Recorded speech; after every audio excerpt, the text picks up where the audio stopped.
In this video, I will walk you through personalizing the iLearnNYC Learning Management System interface.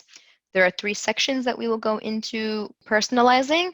We will personalize the banner, we will personalize the Navbar, and we will personalize our home page to reflect our personalities and what we want, similarly to how we set up our classrooms in real life. Let's go into the platform to see how we can do those personalizations. Okay, at a first glance, you'll notice that my homepage looks different than what you are working with, and not just because it has different content, but these different sections that are on this page will most probably not be how you have set up your classroom. So I will show you how you can add these widgets and how you can change this banner and add the icons that you want to this nav bar.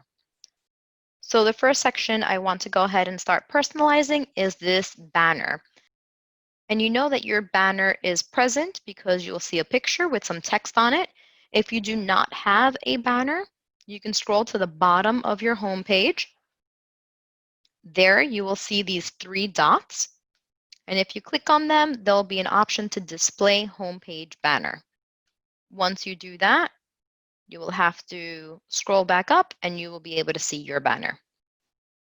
Once the banner is present, you'll have these 3 dots on top of the banner, and these are your banner settings. So you can go ahead and click in that, and you have a few options here. You can change the image, you can customize your banner text, and you can remove the banner altogether if you do not want it and you think it's taking up too much real estate. So the first thing I want to do is go ahead and show you how to change the image. So we'll click this first option, and you'll see that some pre-populated pictures come up for you to scroll through and pick. If you have a certain theme that you like, you can go into the search box and go ahead and write what you may want for your class. Or if you have something that you've created, you can go ahead and upload it using this upload option, and just know that the ideal pixels for that would be 2400 by 980. For this video, I'm just going to go ahead and pick one that's already here. When you hover over the picture, you'll have this use this image option. You can go ahead and click that, and it automatically populates into the banner, and you'll be able to see it on your home. All right, so that's the first step. The next one we can go ahead and customize is the banner text. And in here, something fun that you can add to this section is something called a replacement string. So they have options of what replacement strings you can use by clicking here. I will show you one such replacement string now. So here I can say, hi, and this is my replacement string. I'm going to do a curly bracket. That's the curly bracket that is next to the P button on the keyboard. And I'm going to type in first name, all lowercase, no spaces, and I'm going to close it with a curly bracket. And that basically is telling the system that go into the database, pick out whoever is signed in, take their first name, and put it in this placeholder. So you're going to see that whoever signs in, it's going to say, hi, Katina, hi, Johnny, hi, Sandy. So all of will be automatically populated just after you've made this template for the computer to know that that is what you want it to do. So hi, first name. Welcome to our course. Or hi, first name. I've missed you. And you can go ahead and press save. And you'll see that where you had the replacement string that said curly bracket, first name, curly bracket, now it has populated in my name and it says, hi, Katina, I've missed you. And you can make this whatever message you want it to be over there for the students to see when they first log in. Okay, so that's really all I wanted to show you with the banner. So the next section I want to go into is this nav bar up here. And this is the go-to place for quick access to any of the tools or any links that you want the students to be able to access from any page within this LMS. Okay, if you also notice that I had to press this downward facing chevron because I have more links than what it can populate in one row. So take note that if you see this, you do have more links to access by clicking here. And something that we can talk about is making groups so that you can put multiple links within one section so that you really don't have too many of these little separate links. Okay, going into customizing our navbar, we're going to do a similar thing to what we did with the banner. We're going to click on the three dots that are on the upper right-hand corner of this section, and this gives us our navbar settings. We're going to go to this first one that says edit this navbar. If you have never done this before, it's going to prompt that you work with a copy of this navbar, and that's because the navbar itself is a shared template across all schools, and we do not want to change something that will affect other classrooms. So we can go ahead and say yes to creating a copy of the navbar, and then it will bring you to this edit navbar interface. Okay, I like to add my initials before anything that I end up customizing so I can quickly find it if it's in a list of created content. You may even want to date it so you know exactly what is your last edit of the navbar. Okay, under that section, there's going to be your links. So these are all the links that are currently on my navbar. And what I can do is I can move around the links, so reorder them just by clicking on it, holding it down, and then moving it to where I want it to go. I also have the option of Xing out one that I do not want anymore. And I can go ahead and add a link. So let me show you how to add links. When you're adding links, you have options of using some that have been created either by D2L, which are these system links, or by other users that are within your org unit. So a custom link that is available to you. And you have options of these custom groups that are the ones that are a compilation of a few links in one space. In this interface, you have the option of clicking specific icons that you want for your navbar. Some system links that we can recommend for you to go ahead and add to your navbar, depending on the level of students you are teaching, include course home, which is a quick way to get back to your homepage, content, which allows the student to go to the pathway of learning that you have created for them, the My Assignments widget with My Assignments link, which can be found in custom groups, Portfolio, if you are using that to collect student evidence, Zoom for those synchronous meetings or even just for pre-recording your live instruction, and always keep the course admin link on your navbar so that you can get to your tools easily. Note that instead of scrolling through this list, you can also go to the upper right-hand corner and type in a quick link that you want. You can quickly search for a link, so you can write something like quick eval is also a good one because this will show you a quick glance of all the submissions that have been placed by students across all your courses and tools. So it is a place where you can kind of have like a quick to-do check off. Now, if you do not see what you are looking for here, so similar to a school who uses Brightspace, you may need to go ahead and create that link. And to do so, you would use this create custom link. The first thing you would do is name your link, so something like Brightspace. You would need the URL from the resource that you are going to link to. So let's look at Brightspace here. Okay, so you could just copy that URL, bring it back to iLearnNYC and type it in here. And then you can scroll down and add an icon of that resource so that the link has something that's not just a Internet Global default icon, but something more meaningful to what it actually is. Okay, so you can open up Google and search for something, let's say a B for bite size, and possibly use this letter B. So I can go ahead and save this image and come back to the LMS to upload that B for bite size. All right, so you can go ahead and add a description and then create. You'll now notice that it gets populated onto our list of links that we can go ahead and add to our navbar. So I've selected it and I can say add. It is now here and I can go ahead and move it around to wherever it is that I want it to live.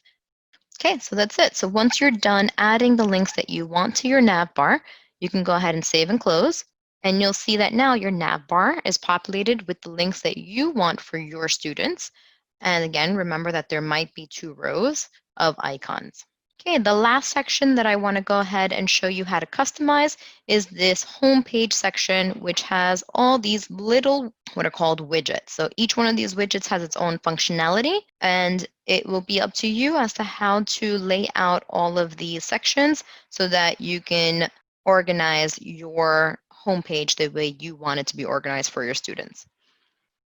Okay, for this one, we usually would have gone to the 3 dots and said something like manage home pages or edit this homepage. I'm actually going to go another route just so I can show you the full functionality of it in the actual course admin tool.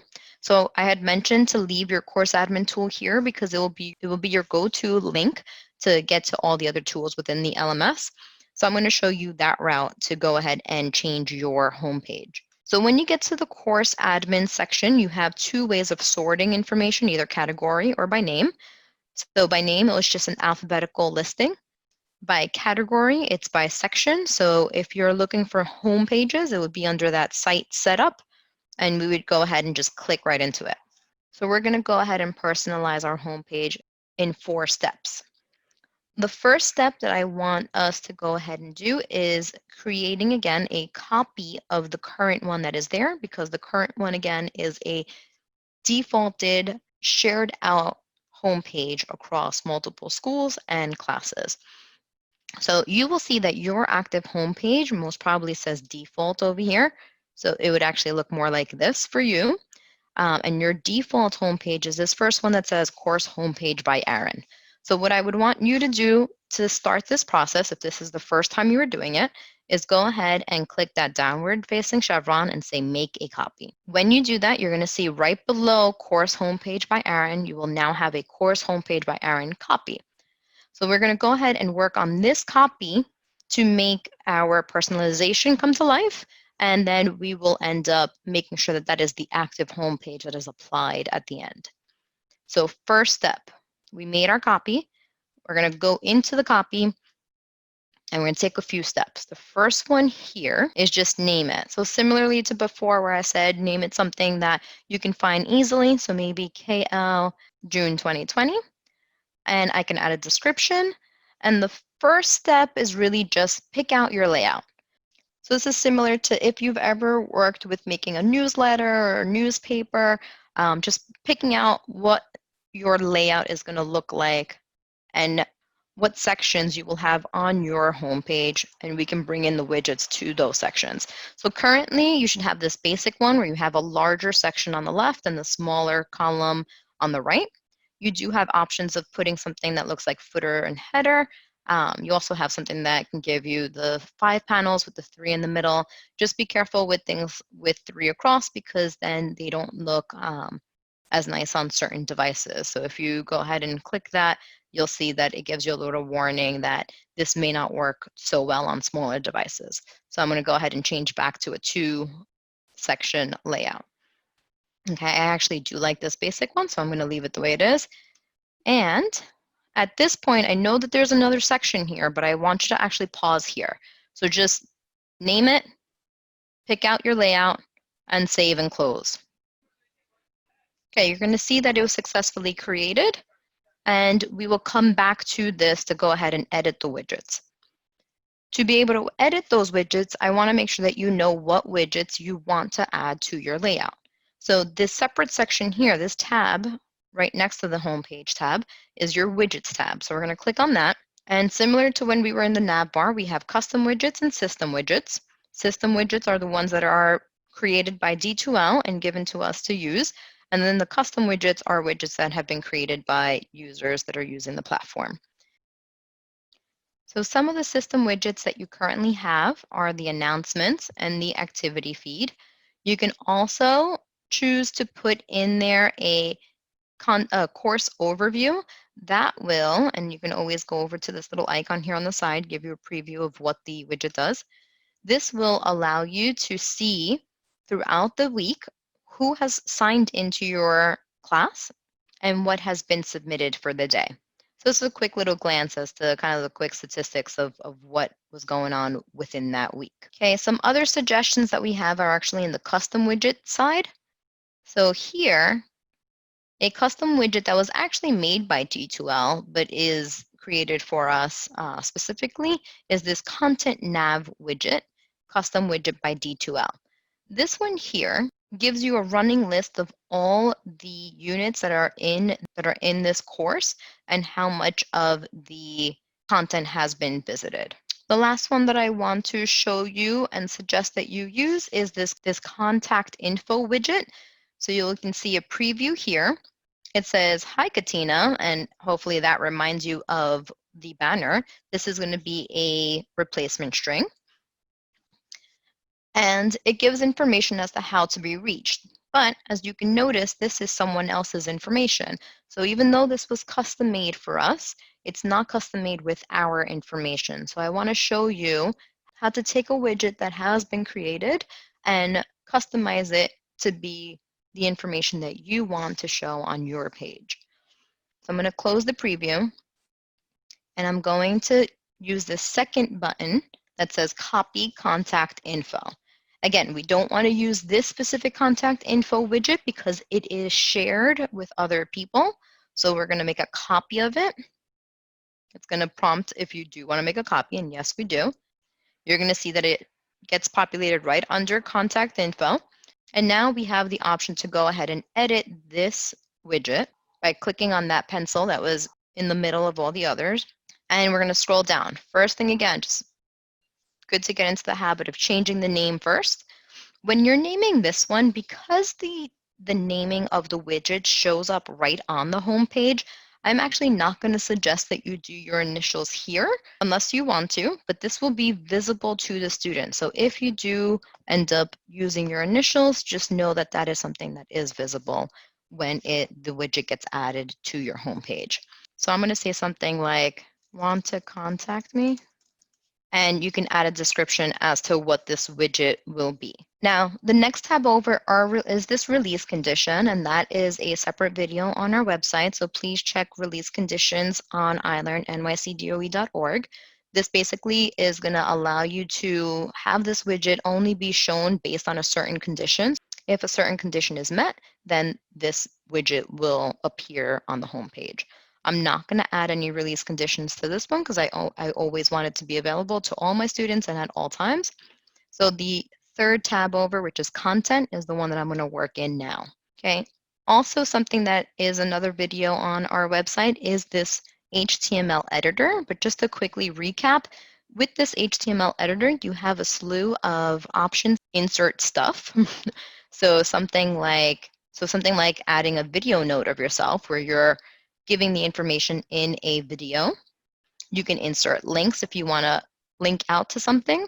You can also embed something. You also can bring in pictures. So if you noticed in mine, I had a picture of my cat, and you can go ahead and link to other places within the LMS. If you want to add some kind of math or science equation, you can go ahead by expanding the top section to show more components, and then you can go ahead and use these here. So if you want a graphical equation, you can click on the graphical equation component and add in things like fractions or square roots. If you want to go ahead and add in something chemical, you can go here and you have the full gamut of even the whole periodic table, which you can get to by clicking that little side bar next to the common elements. So as I mentioned before, you can notice that this was the replacement string. Now, this is where you can change this to be your information. So something like if you need to reach Ms. Lathourakis, you can send an email to klatourakis2 at schools.nyc.gov, or you can also call blah, blah, blah. Or you can also call and give your number there. Okay, also with your HTML editor comes your spell check, your accessibility check to make sure that all the web content accessibility compliances are met. All right, once you're done, you can go ahead and save and close, and you'll have all the widgets that you want to go ahead and put in your home page. So here I can suggest that you just make a list of the ones that you want from the system widgets and from your custom widgets, and that is step 2. Step 3 is going back to home pages. And now that you know which widgets you want, we're going to go ahead and place them where you want them in your layout. So you have just made a copy and you named it something, KL June 2020. I'm going to click onto the name itself. It's a link that brings me into the homepage editing interface. And now we're going to scroll all the way down to widgets. And here you'll notice that you have options of adding widgets to either section. You can, similarly to the Navbar, click on one of these widgets and move it to the other section. You can also keep it in the same section, but just move it above another widget. Or if you don't like it, you can go ahead and exit out altogether. Okay, so something like the activity feed might go under here, and something like my contact widget, which was a custom widget. So you do have options of switching and toggling between system and custom. And I named it Want to Contact Me. So I can go ahead and click on that one. If you notice that your screen seems to be missing something here, you might want to zoom in or out. So I'm actually on my Mac. I'm going to use Command minus to minimize. And on a PC or a Chromebook, you could do Control minus to zoom out. And that'll give you a full screen. And that may end up showing things that are hidden on your screen. Like mine had the add button hidden. So I'm going to go ahead and add that. And here you just continue populating the widgets that you want and where you want them. Once you're done, you're going to press save and close. And this is the fourth and important step here. Yes, you've created your home page. Yes, you created your widgets and you added them to your home page. So your home page is nice and complete and it's living on this list. But as you can see, the one that I've been working on today is not my active one. The active one is actually the one that I had prepared before this recording. So I'm going to go all the way, scroll back up, and under the Create Homepage section, there was this active homepage dropdown. So you're going to click that dropdown and say the homepage that I created is the one that I want to be active, and I'm going to apply it. And you will notice now when you go to your homepage that it has the look that you want it to have based on where you put your widgets on your layout. Okay, so in this video, we personalize our banner, both the image and the text using replacement strings for the name. We went ahead and personalized all the links that we wanted for our students to be able to quickly click on and navigate to where they need to go, including external sites and groups. And then we went ahead and went into the home page and made a layout and put our widgets where we wanted them based on our preferences. For more videos like this, please visit our website, iLearnNYC.doe.org. Thank you.